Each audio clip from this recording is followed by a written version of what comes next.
Of course, in touch with the principal and the leadership there to have things put in place. So working closely with the parish manager, disaster coordinator. Things are not perfect. They're far from perfect. But, I think that the awareness is building and people are taking it seriously because it was only 16 months ago that we would have had burial. So these situations are fresh in our mind. We know where the gaps were after burial. We know where we did well. We know where we didn't do so well and needed work. So we have to learn from those gaps and put things in place to be much better prepared. How prepared do you think you are? What percentage for all the shelters in this era?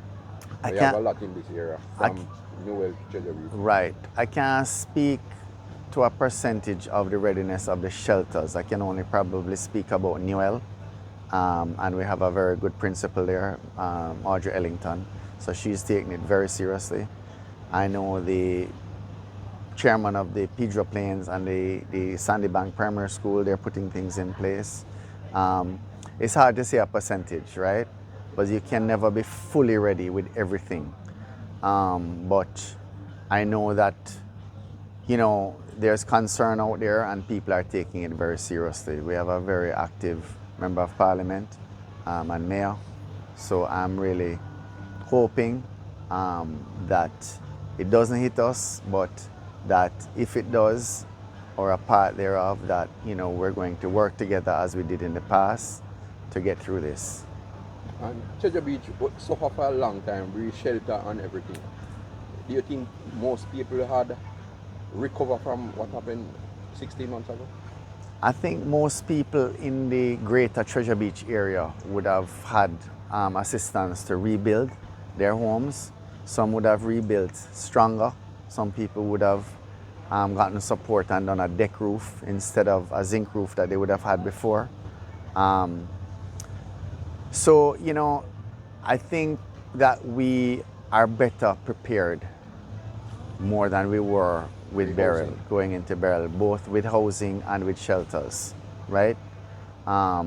We know what to do, right? The gap between Hurricane Ivan and burial was 20 years.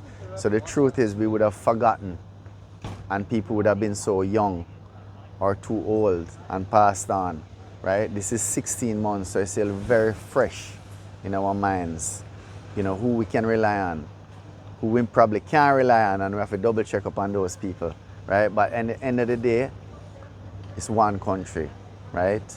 One team.